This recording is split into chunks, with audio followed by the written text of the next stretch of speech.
आज की कहानी है तेरी सास तो बहुत बदमाश है। दोस्तों, कहानी शुरू करने से पहले अगर हमारे चैनल को सब्सक्राइब नहीं किया हो तो कर लीजिए ताकि आपके पास पहुंचे हर रोज नया वीडियो। पिताजी का आज फिर फोन आया था। रीना को समझाइए, वो माँ को रखना नहीं चाहती। इस उम्र में माँ कहाँ जाएगी। थोड़े गुस्से में बोली। जा रहे थे, जो बीत गया वो अतीत है। अतीत को भला कोई याद रखता है। सासू माँ चुपचाप सुन रही थी। बंद रखने के बाद काजल बोलने लगी, माँ रीना दीदी अपने सास को क्यों नहीं रखना चाहती। सासू माँ बोलने लगी, दामाद है, उसके साथ में क्या बहस करूं। मुझे पता है ना मेरी बेटी क्यों अपने सास को रखना नहीं चाहती। हम लोगों का संयुक्त परिवार था, कभी भी कुछ काम नहीं करना पड़ा उसको। रीना जब नई नई ब्याह के गई तो ठीक से घर के काम काज नहीं कर पाती थी। सास ताना मारती थी, इकलौती होगी अपने घर की। माँ बाप ने कोई काम नहीं सिखाया।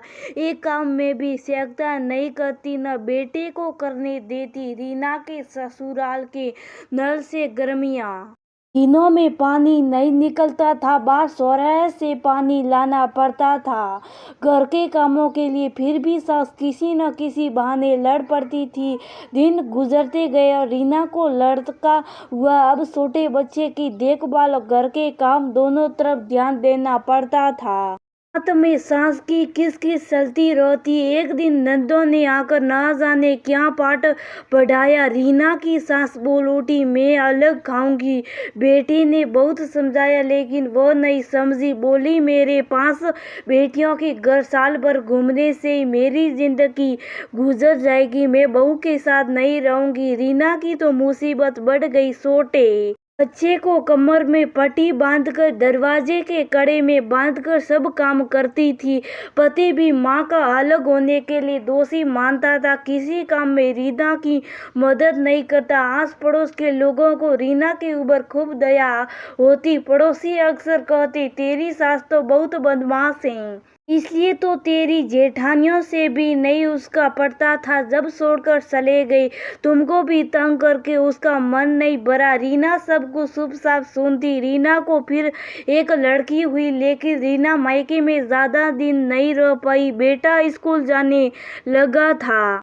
बेटे को भी बड़े कष्ट से पाल रही थी। सास अक्सर बेटियों के घर चली जाती, अपने पोते पोतियों की तरफ देखती भी नहीं। सास कभी कभी मेहमान की तरह आती और अपना खाना खुद बनाती। माँ के आने पर रीना का पति भी रीना से बेमतलब के झगड़े करता। माँ के कहने पर धीरे धीरे समय बढ़ता गया। रीना के बेटे को नौकरी लग गई, घर बन गया, जरूरी सारे सामान लग गए। अब पानी की दिक्कत नहीं थी। बेटी भी पढ़ रही थी। रीना के पति का दुकान रास्ता चौड़ा होने के कारण तोड़ दिया गया था। पूरा घर बेटे की कमाई पर निर्भर था। अब रीना के कहे पर घर चलता था। एक दिन नंदन का फोन आया, रीना को भाभी भैया को भेज दो, माँ बहुत बीमार है। माँ लोगों के पास जाना चाहती हैं। रीना ने झट से कहा, क्यों। माँ ने तो कहा था मेरी बेटियों के घर घूमते घूमते जिंदगी गुजर जाएगी। फिर आज हमारी कैसे याद आ गई।